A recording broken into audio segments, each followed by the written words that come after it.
Hello everyone, welcome back to our moms and minis. ಇವತ್ತಿನ vlog start ಮಾಡ್ತಾ ಇದ್ದೀನಿ. ಇವತ್ತು ಸ್ಯಾಟರ್ಡೆ, ಹಾಗೆ ಇವತ್ತು ನನ್ನ ಭರತನಾಟ್ಯ ಎಕ್ಸಾಮ್ ಕೂಡ. ತುಂಬಾ ಭಯದಲ್ಲಿದ್ದೀನಿ. ಯಾಕಂದರೆ ಯಾವುದೇ ಎಕ್ಸಾಮ್ ಇರಲಿ, ನಾವು ಎಷ್ಟೇ ಪ್ರಿಪೇರ್ ಆಗದೇ ಇರಲಿ, ಒಂದು ಕಡೆ ಎಲ್ಲೋ ಒಂದು ಕಡೆ ಭಯ ಅನ್ನೋದು ಇದ್ದೇ ಇರುತ್ತಲ್ವ. ಸೊ ಹಾಗೆ ನಾನು ಯಾವುದಕ್ಕೂ ಪ್ರಿಪೇರ್ ಆಗಿಲ್ಲ. ಎಕ್ಸಾಮ್ಗೆ ಓದೋ ಟೆನ್ಷನಲ್ಲಿ ಹೇಗೆ ರೆಡಿ ಆಗಬೇಕು ಏನೂ ಮಾಡ್ಕೊಂಡಿಲ್ಲ. ಸೊ ಈ ಸಾರಿ ಏನಾಯಿತು ಅಂತ ಹೇಳಿದರೆ, ನಮ್ಮ ಮನೆಯಲ್ಲಿ ಒಬ್ಬರಿಗೆ ಆರಾಮ ಇರ್ತಾ ಇಲ್ಲ ಇತ್ತು. ಸೊ ಹಾಗೆ ನನಗೂ ಕೂಡ ಆರಾಮಿಲ್ದೇ ನಾನು ಕ್ಲಾಸ್ ಕೂಡ ಹೋಗಿರಲಿಲ್ಲ. ಇದನ್ನು ನಾನು ಲಾಸ್ಟ್ ಒಂದು ವಿಡಿಯೋದಲ್ಲಿ ಕೂಡ ಹೇಳಿದ್ದೆ. ಹಾಗಾಗಿ ನನಗೆ ಯಾವುದೇ ಪ್ರಾಕ್ಟೀಸ್ ಇರಲಿಲ್ಲ. ಸೊ ಇವತ್ತು ನಾನು ಎಕ್ಸಾಮ್ ಹೇಗೆ ಬರಲಿ ಅನ್ನೋದು ಟೆನ್ಷನ್ ತುಂಬಾ ಇತ್ತು. ಇನ್ನು ಅದು ಥಿಯರಿ ಎಕ್ಸಾಮ್ ಜಾಸ್ತಿ ಇರೋದ್ರಿಂದ ಸಂಸ್ಕೃತದಲ್ಲಿ ಇರುತ್ತೆ. ಅದನ್ನು ಕೂಡ ಜಾಸ್ತಿ ರೀಡ್ ಮಾಡಲಿಕ್ಕೆ ನಮಗೆ ಸ್ವಲ್ಪ ಅರ್ಥ ಆದರೆ ರೀಡ್ ಮಾಡಲಿಕ್ಕೆ ಈಸಿ ಆಗುತ್ತೆ. ಹಾಗೆ ಚಾಪ್ಟರ್ ಕೂಡ ತುಂಬಾ ಇತ್ತು. ಅದನ್ನೆಲ್ಲ ರೀಡ್ ಮಾಡಿಬಿಟ್ಟು ಪ್ರಿಪೇರ್ ಆಗಿ ಇವತ್ತು ಹೊರಟಿದ್ದೀನಿ. ಹಾಯ್, ನಮಸ್ತೆ, welcome back to our moms and minis. So ಇವತ್ತಿನ ವ್ಲಾಗ್ ಸ್ಟಾರ್ಟ್ ಮಾಡ್ತಾ ಇದ್ದೀನಿ. ಇವತ್ತು ಸ್ಯಾಟರ್ಡೆ, ಹಾಗೆ ನನ್ನ ಸೆಕೆಂಡ್ ಲೆವೆಲ್ ಭರತನಾಟ್ಯ ಎಕ್ಸಾಮ್ ಕೂಡ ಇದೆ. ಸೊ 11 ಗಂಟೆ ಆಗ್ತಾ ಇದೆ.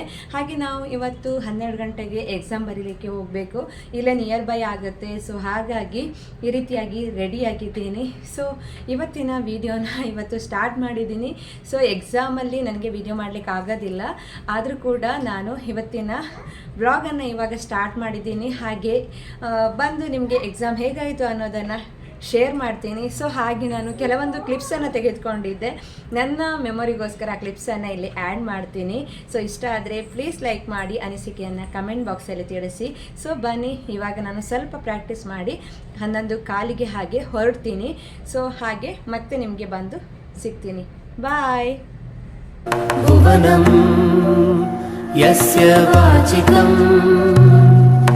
ಸರ್ವಮಾನ್ಮಯಂ ಆಂಗಿಕಂ ಭುವನಂ ಯಸ್ಯ ವಾಚಿಕಂ ಸರ್ವಮಾನ್ಮಯಂ ಆಹಾರ್ಯಂ ಚಂದ್ರತಾರಾದಿ ತಂ ವಂದೇ ಸಾತ್ವಿಕಂ ಶಿವಂ ಆಹಾರ್ಯಂ ಚಂದ್ರತಾರಾದಿ ತಂ ವಂದೇ ಸಾತ್ವಿಕಂ ಶಿವಂ. ಸುಮ್ಮನೆ ಇದಿಷ್ಟು ಕ್ಲಿಪ್ಸನ್ನು ಆ್ಯಡ್ ಮಾಡಿದ್ದೀನಿ ನನಗೋಸ್ಕರ ಅಷ್ಟೇ. ಸೊ ಇವಾಗ ನಾನು ರೆಡಿಯಾಗಿ ಹೊರಡ್ತಾ ಇದ್ದೀನಿ. ಮಕ್ಕಳು ಕೂಡ ಮನೆಯಲ್ಲೇ ಇರುತ್ತೆ ಅಂತ ಹೇಳಿದರು. ಹಸ್ಬೆಂಡ್ ಕೂಡ ಇರೋದ್ರಿಂದ ಯಾವುದೇ ಟೆನ್ಷನ್ ಇರಲಿಲ್ಲ. ಹಾಗೆ ನಾನು ಇವಾಗ ಎಕ್ಸಾಮ್ ಬರೀಲಿಕ್ಕೆ ನಿಯರ್ ಬೈ ಆಗುತ್ತೆ, ಜಾಸ್ತಿ ಏನು ದೂರ ಆಗ್ತಾ ಇರಲಿಲ್ಲ. ಒಂದು ಕಡೆ ಭಯ ಇತ್ತು, ಆದರೂ ಕೂಡ ಚಿಕ್ಕ ಚಿಕ್ಕ ಕ್ಲಿಪ್ಪನ್ನು ತೆಗೆದುಕೊಂಡಿದ್ದೀನಿ. ಒಂದು ಅರ್ಧ ಗಂಟೆ ಬೇಗ ಕೂಡ ಹೋಗಿದ್ದೀನಿ.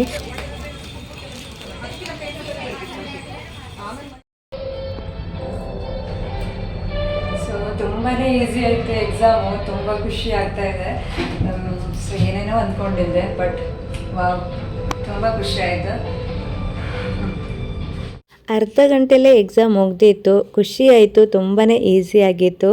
ಈಸಿ ಅನ್ನೋದಕ್ಕಿಂತ ಥ್ಯಾಂಕ್ ಗಾಡ್ ಅಂತ ಹೇಳ್ಬೋದು. ನಾನು ಓದ್ಕೊಂಡು ಹೋಗಿರೋದೇ ನನಗೆ ಕೇಳಿದರು. ಇನ್ನು ಮನೆಗೆ ಬಂದು ನೋಡ್ತೀನಿ, ನಮ್ಮದು ಕಾಲಿಂಗ್ ಬೆಲ್ ಹಾಕಿರಲಿಲ್ಲ. ಸೊ ಅದನ್ನು ಹಾಕ್ಲಿಕ್ಕಂತ ಬಂದಿದ್ದರು. ಗೋಡೆ ಎಲ್ಲ ಸ್ವಲ್ಪ ಹೋಲ್ ಮಾಡಿರೋದ್ರಿಂದ ಮನೆ ತುಂಬಾ ಡಸ್ಟ್ ಇತ್ತು. ಮನೆ ಫುಲ್ಲು ಗಲೀಜಾಗಿ ಕಾಣಿಸ್ತಾ ಇತ್ತು. ನೋಡಿ ಸ್ವಲ್ಪ ಟೆನ್ಷನ್ ಆಯಿತು. ಆದರೂ ಕೂಡ ಕಾಲಿಂಗ್ ಬೆಲ್ ಹಾಕಿರೋದ್ರಿಂದ ಖುಷಿ ಕೂಡ ಆಯಿತು.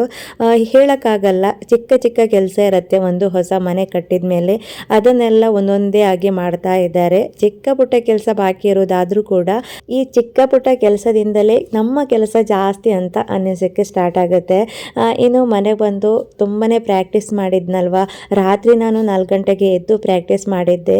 ಸೊ ತುಂಬಾ ಸ್ಟ್ರೈನ್ ಆಗ್ತಿತ್ತು. ಹಾಗೆ ಮಲಗಿಬಿಟ್ಟೆ. ಇನ್ನು ಈವ್ನಿಂಗ್ ಆಗ್ತಾ ಬಂತು. ನಾಳೆಗೆ 6ನೇ ಸ್ಕೂಲಲ್ಲಿ ಸ್ಪೋರ್ಟ್ಸ್ ಡೇ ಇತ್ತು. ಸೊ ಹಾಗಾಗಿ ಅವಳಿಗೆ ಪ್ಯಾಂಟ್ ಬೇಕಿತ್ತು. ಅದನ್ನು ತೆಗೆದುಕೊಂಡು ಬರೋಣ ಅಂತ ಹೇಳಿ ಹೋದ್ವಿ.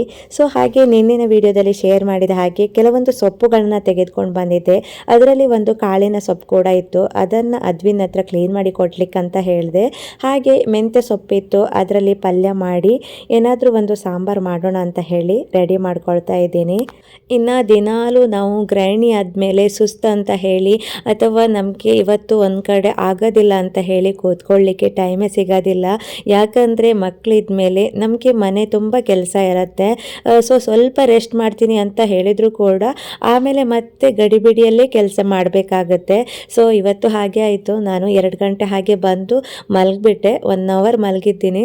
ರೆಸ್ಟ್ ಮಾಡಿದ್ದೇನೋ ನಿಜ, ಬಟ್ ಬಂದಮೇಲೆ ನಾಳೆ ಸ್ಪೋರ್ಟ್ಸ್ ಡೇ ಇತ್ತು. ಅವಳಿಗೆ ಬಟ್ಟೆ ತರಬೇಕು, ಹಾಗೆ ಅಡುಗೆ ಮಾಡಬೇಕು, ಮನೆ ಕ್ಲೀನ್ ಮಾಡಬೇಕು ಅಂತ ಹೇಳಿ ನನಗೆ ಸಾಯಂಕಾಲ 8 ಗಂಟೆ ತನಕ ಟೈಮೇ ಸಿಗಲಿಲ್ಲ. ನಾನ್ ಸ್ಟಾಪ್ ಕೆಲಸ ದಿನಾಲೂ ಹೀಗೆ ಇರುತ್ತೆ. ಬಟ್ ಸ್ವಲ್ಪ ನಿಧಾನವಾಗಿ ಮಾಡ್ಕೊಳ್ತಾ ಇರ್ತೀನಿ.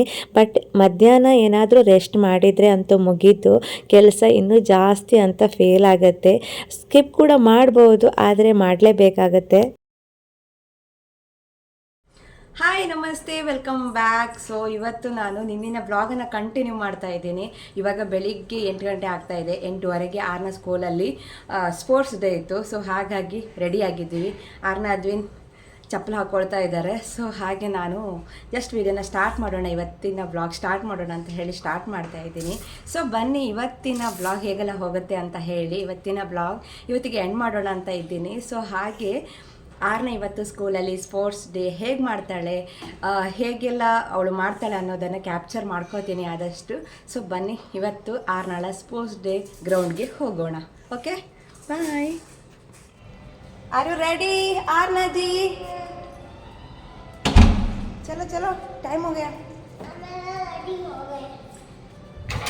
Ready done. देखो देखो इधर देख. Done. Yeah. Hi Avin, good morning. ನಿಂಗೆ ಎಷ್ಟು ಖುಷಿ ಇತ್ತು ತಂಗಿ ಸ್ಪೋರ್ಟ್ಸ್ ಡೇ? ಫುಲ್ ಖುಷಿಯಾ? ತಂಗಿ ಹೆಂಗೆ ಸ್ಪೋರ್ಟ್ಸ್ ಎಲ್ಲ ಮಾಡ್ತಾಳ ಅಂತ ಹೇಳಿ. ಓಕೆ ಆರ್ನಜಿ, ಇವತ್ತು ಚೆನ್ನಾಗಿ ನೀನು ಸ್ಪೋರ್ಟ್ಸಲ್ಲಿ ಗೆದ್ದು ಬಾ ಮಗಳೇ. ಓಕೆ, ಚೆನ್ನಾಗಿ ಮಾಡ.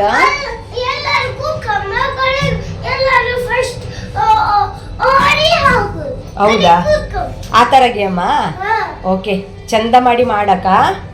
ಓಕೆ, ಇವತ್ತು ಆರ್ನಾಗೆ ಸ್ಪೋರ್ಟ್ಸ್ ಡೇ ಇರೋದ್ರಿಂದ ಅವಳಿಗೆ ಒಂದು 2-3 ಡೇಸು ಆ ಗೇಮನ್ನು ಪ್ರಾಕ್ಟೀಸ್ ಮಾಡಿಸಿದ್ರು ಅನಿಸುತ್ತೆ. ಸೊ ಅದನ್ನು ಹೇಳ್ತಾ ಇದ್ಲು, ಬಾಲನ್ನು ತೆಗೆದುಕೊಂಡು ಹೋಗಿ ಓಡಿ ಹೋಗಿ ಇಡೋದಂತ ಹೇಳಿ. ಸೊ ಹಾಗೆ ಮಾಡಿದ್ಲು ಕೂಡ, ನೋಡ್ಬೋದು ನೀವು. ಅವಳದ್ದು ಒಂದು ಕ್ಲಿಪ್ಪನ್ನು ಕೂಡ ಹಾಕ್ತೀನಿ. ಸೊ ಇವಾಗ ಟೈಮ್ ಆಗ್ತಾ ಬಂತು, ಇಲ್ಲೇ ನಿಯರ್ ಬೈ, ಹಾಗಾಗಿ ಇವಾಗ ಒಂದು 5 ಮಿನಿಟಲ್ಲಿ ಹೋಗ್ತಾ ಇದ್ವಿ. ಇವಾಗಂತೂ ಚಳಿ ಜಾಸ್ತಿ ಇರೋದ್ರಿಂದ ಬೆಳಿಗ್ಗೆ 8:15 ಗ್ರೌಂಡಲ್ಲಿ ಇರ್ಲಿಕ್ಕೆ ಹೇಳಿದರು. ತುಂಬಾ ಚಳಿ ಇತ್ತು. ಬಟ್ ಮಕ್ಕಳಿಗೆ ಇವತ್ತು ಚಳಿ ಗೊತ್ತೇ ಆಗ್ತಾ ಇರಲಿಲ್ಲ.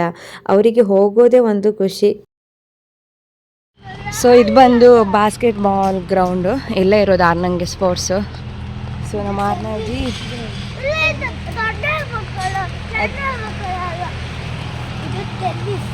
ಟೆನ್ನಿಸ್ ಬಾಲಾ? ಇದು ನಮ್ಮ ಮನೆ ಹತ್ರನೇ, ಜಾಸ್ತಿ ದೂರ ಆಗಲ್ಲ, ಒಂದು 2 ನಿಮಿಷ ಅಷ್ಟೇ.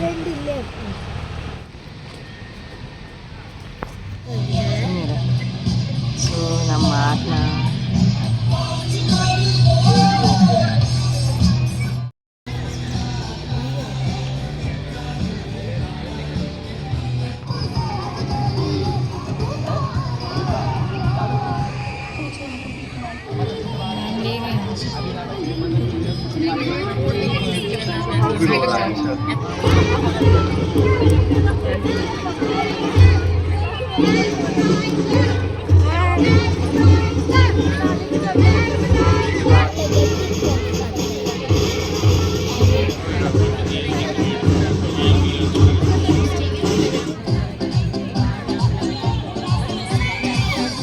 ಇದು ಬಂದು ಆರ್ನ ಗೇಮು. ಜಾಸ್ತಿ ನಾನು ವಿಡಿಯೋ ಮಾಡಲಿಕ್ಕೆ ಹೋಗಿಲ್ಲ, ಬೋರ್ ಅನ್ಸತ್ತಲ್ವ. ಸೊ ಹಾಗೆ ಈ ಕಡೆ ನಿಂತಿರೋದು ಆರ್ನ. ಹಾಗಾಗಿ ಅವಳು ಇವಾಗ ಓಟದಲ್ಲಿ ಯಾವ ರೀತಿಯಾಗಿ ಹೋಗ್ತಾಳೆ, ಚೆಂಡನ್ನು ತೆಗೆದು ಯಾವ ರೀತಿಯಾಗಿ ಹಾಕ್ತಾಳೆ ಅನ್ನೋದನ್ನು ಪಿಕ್ಕನ್ನು ತೆಗೆದುಕೊಂಡಿದ್ದೀನಿ. ಸೊ ಇದರಲ್ಲಿ ಅವಳು 3rd ಬಂದಿದ್ಲು. ತುಂಬಾ ಫಾಸ್ಟಾಗಿ ಹೋಗ್ಬೋದಿತ್ತು. ಆರ್ನ ಏನು ಮಾಡ್ತಾಳೆ, ಬಾಲನ್ನು ತೆಗೆದು ಮತ್ತುಳಿದವರು ಹೋಗ್ತಾರಿಲ್ವ ಅಂತ ಹೇಳಿ ಅಲ್ಲೇ ನಿಂತ್ಕೊಂಡ್ಬಿಟ್ಲು. ನಂತರ ಹೋದಳು. ನೋಡ್ಬೋದು ನೋಡಿ, ಬಾಲನ್ನು ಎತ್ತಿರ್ತಾಳೆ, ಮತ್ತೆ ಸ್ವಲ್ಪ ಹೊತ್ತು ನಿಂತು ಎಲ್ಲರೂ ಆಯ್ತಂತ ನೋಡಿ ಮತ್ತೆ ಓಡ್ತಾಳೆ ನೋಡಿ. ಆವಾಗ ಅವಳು 3rd ಬಂದಿದ್ಲು. ಇಷ್ಟೇ ಇರೋದು ಗೇಮು. ಮಕ್ಕಳಿಗೆ ಇದೇ ಸಾಕಾಗುತ್ತೆ ಅವರಿಗೆ ಎಂಜಾಯ್ ಮಾಡಲಿಕ್ಕೆ. ಇನ್ನು ಅಲ್ಲೇ ಪಕ್ಕದಲ್ಲೇ ಈ ರೀತಿ ಆಟ ಆಡಲಿಕ್ಕೂ ಕೂಡ ಇತ್ತು ಮಕ್ಕಳಿಗೆ. ಸೊ ಸ್ವಲ್ಪ ಹೊತ್ತು ಆಟ ಆಡಿಸಿ ಮನೆಗೆ ಬಂದೆ. ಮನೆಗೆ ಬಂದಮೇಲೆ ಮತ್ತೆ ಅದೇ ಅಡುಗೆ ಎಲ್ಲ ಮಾಡಿ ಊಟ ಎಲ್ಲ ಮಾಡಿದ್ವಿ. ಹಾಗೆ ಇವತ್ತು ಸಂಡೇ ಕೂಡ ಆಗಿತ್ತು. ನಮ್ಮ ಮನೇಲಿ ಸಂಡೇ ವೆಜಿಟೇಬಲ್ಸ್ ಅಂತೂ ತುಂಬಾ ಬರುತ್ತೆ. ನಮ್ಮದು ಹೋಟೆಲ್ ಬಿಸ್ನೆಸ್ ಆಗಿರೋದ್ರಿಂದ ಮಾರ್ಕೆಟಿಗೆ ಹೋಗ್ತಾರೆ. ಸಂಡೇ ದಿನ ಹೋಲ್ಸೇಲ್ ಆಗಿ ತರಕಾರಿಗಳನ್ನು ತರೋದ್ರಿಂದ ನಮಗೆ ಕೂಡ ಫ್ರೆಶ್ ಆಗಿರುವಂತಹ ತರಕಾರಿ ಕೂಡ ಮನೆಗೋಸ್ಕರ ಈ ಸೊಪ್ಪುಗಳನ್ನೆಲ್ಲ ಎಕ್ಸ್ಟ್ರಾ ತೆಗೆದುಕೊಂಡು ಬರ್ತಾರೆ. ಸೊ ಹಾಗೆ ಸೊಪ್ಪುಗಳು ತಂದಮೇಲೆ ಸ್ವಲ್ಪನೂ ರೆಸ್ಟ್ ಇರೋದಿಲ್ಲ. ಅದನ್ನೆಲ್ಲ ಕ್ಲೀನ್ ಮಾಡಲಿಕ್ಕೆ ತುಂಬಾ ಟೈಮ್ ಹಿಡಿಯುತ್ತೆ. ಕ್ಲೀನ್ ಮಾಡಿಲ್ಲ ಅಂತಾದರೆ ಏನಾಗುತ್ತೆ, ಸೊಪ್ಪು ಬಾಡಿ ಹೋಗುತ್ತೆ. ಬಾಡಿ ಹೋದ್ಮೇಲೆ ಅದನ್ನು ಕ್ಲೀನ್ ಮಾಡಲಿಕ್ಕೆ ಆಗೋದಿಲ್ಲ. ನನಗೆ ಸ್ವಲ್ಪ ಸೊಪ್ಪು ಆಗಬೇಕಾದ್ರೆ ಸ್ವಲ್ಪ ಕಷ್ಟ ಆಗುತ್ತೆ. ಯಾಕಂದರೆ ನನಗೆ ತುಂಬಾ ಕ್ಲೀನಾಗಿರಬೇಕು, ಹುಳ ಇರುತ್ತೇನೋ ಅನ್ನೋ ಒಂದು ಭಯ ಇರುತ್ತೆ. ಸೊ ಹಾಗಾಗಿ ನಾನು ಫ್ರೆಶ್ ಇರುವಾಗಲೇ ಅದನ್ನು ಕ್ಲೀನ್ ಮಾಡಿಬಿಡ್ತೀನಿ. ಅದರಲ್ಲಿ ತುಂಬಾ ಜಾಸ್ತಿ ವೇಸ್ಟ್ ಮಾಡ್ತೀನಿ ಕೂಡ. ಇನ್ನು ನಾನು ಸೊಪ್ಪುಗಳನ್ನು ಯಾವ ರೀತಿಯಾಗಿ ಸ್ಟೋರ್ ಮಾಡ್ತೀನಿ ಅನ್ನೋದನ್ನು ಚಿಕ್ಕದಾಗಿ ಈ ವಿಡಿಯೋದಲ್ಲಿ ಮೆನ್ಷನ್ ಮಾಡೋಣ ಅಂತ ಹೇಳಿ. ಸೊ ಹಸಿಮೆಣಸು ತುಂಬಾ ತೆಗೆದುಕೊಂಡು ಬಂದಿದ್ರು, ಅದನ್ನು ವಾಪಸ್ ಕೂಡ ಹಾಕಬೇಕು. ಹಾಗೆ ಸೊಪ್ಪುಗಳನ್ನು ನಾನೇನು ಮಾಡ್ತೀನಿ ಅಂತ ಹೇಳಿದರೆ ತಂದ ತಕ್ಷಣವೇ ಫ್ರೆಶ್ ಆಗಿರುವಂಥದ್ದು, ಇನ್ನು ಅದರಲ್ಲಿ ಯಾವುದೇ ನೀರಿನಂಶ ಇರಬಾರದು. ಅದನ್ನು ಚೆನ್ನಾಗಿ ಆದ್ಬಿಟ್ಟು ನಾನು ಒಂದು ಪೇಪರಲ್ಲಿ ಹಾಕಿ ಕಟ್ಟಿಡ್ತೀನಿ. ಪೇಪರಲ್ಲಿ ಹಾಕಿರೋದ್ರಿಂದ ಸೊಪ್ಪು ತುಂಬಾ ಫ್ರೆಶ್ ಆಗಿ ಇರುತ್ತೆ. ನಾವು ಅಡುಗೆ ಮಾಡಬೇಕಾದ್ರೂ ಕೂಡ ಅದು ಫ್ರೆಶ್ ಆಗಿರುತ್ತೆ. ಸೊ ಸೊಪ್ಪುಗಳನ್ನು ನಾನು ಇದೇ ರೀತಿಯಾಗಿ ಸ್ಟೋರ್ ಮಾಡ್ತೀನಿ. ಇನ್ನು ವೀಕ್ ಡೇಸ್ಗಿಂತ ಸಂಡೇ ದಿನ ಮಾತ್ರ ನನಗೆ ಕೆಲಸ ಇನ್ನೂ ಜಾಸ್ತಿ ಅಂತ ಹೇಳ್ಬೋದು. ಯಾಕಂದರೆ ಮಧ್ಯಾಹ್ನ ಊಟ, ಸಾಯಂಕಾಲದ ಊಟಕ್ಕೂ ಕೂಡ ಹಸ್ಬೆಂಡ್ ಇರ್ತಾರೆ. ವೆಜಿಟೇರಿಯನ್ ಅಂತ ಹೇಳಿದ ಮೇಲೆ ಪಲ್ಯ ಮಾಡಬೇಕು, ಸಾಂಬಾರು ಮಾಡಬೇಕು, ಚಪಾತಿ, ಹಾಗೆ ಅನ್ನ ಅಂತ ಹೇಳಿ ತುಂಬ ವೆರೈಟಿ ಎಲ್ಲ ಮಾಡೋದ್ರೊಳಗೆ ಆ ದಿನ ಅಡುಗೆಯಲ್ಲೇ ಸರಿಯಾಗಿಬಿಡತ್ತೆ. ಬೇರೆ ದಿನ ಎಲ್ಲ ನಾನು ಕ್ಲೀನಿಂಗ್ ಮಾಡ್ಕೋತೀನಿ. ಇನ್ನು ಸಂಡೇ ದಿನ ಬರೀ ಅಡುಗೆ ಮತ್ತು ನಾರ್ಮಲ್ ಆಗಿ ಮಾಡುವಂತಹ ಕ್ಲೀನಿಂಗ್ ಕೆಲಸ ಅಷ್ಟೇ, ಮತ್ತೇನು ಮಾಡ್ಲಿಕ್ಕೆ ಆಗೋದಿಲ್ಲ. ಮಕ್ಕಳು ಕೂಡ ಮನೇಲಿರೋದ್ರಿಂದ ಏನಾದರೂ ತಿಂಡಿ ಬೇಕು ಅಂತ ಹೇಳ್ತಾರೆ. ಅವರಿಗೆ ತಿಂಡಿ ಕೂಡ ಮಾಡೋದು ಅದೇ ಎಲ್ಲ ಆಗ್ಬಿಡತ್ತೆ. ಸೊ ಹಾಗೆ ನಾನು ಈ ಸೊಪ್ಪೆಲ್ಲ ಆಗೋದ್ರೊಳಗೆ ತುಂಬಾ ಟೈಮ್ ಹಿಡಿಯಿತು. ಆರ್ನ ಅದ್ವಿನ್ ಕೂಡ ಲಾಬಿಯಲ್ಲಿ ಆಟ ಆಡ್ತಾ ಇದ್ರು. ಇನ್ನು ನಾಳಿನ ಊಟಕ್ಕೆ ಏನು ಮಾಡಬೇಕು, ನಾಳಿನ ಬ್ರೇಕ್ಫಾಸ್ಟ್ಗೆ ಏನು ಮಾಡಬೇಕು ಎಲ್ಲವನ್ನ ಇವಾಗ ರೆಡಿ ಮಾಡ್ಕೋಬೇಕು. ಸೊ ಹಾಗೆ ಇವತ್ತಿನ ಈ ವ್ಲಾಗನ್ನು ಇಲ್ಲಿಗೆ ಎಂಡ್ ಮಾಡ್ತೀನಿ. ಮುಂದಿನ ವಿಡಿಯೋದಲ್ಲಿ ಮತ್ತೆ ಸಿಗೋಣ. ಅಲ್ಲಿ ತನಕ ಎಲ್ರಿಗೂ bye bye. Thank you for watching.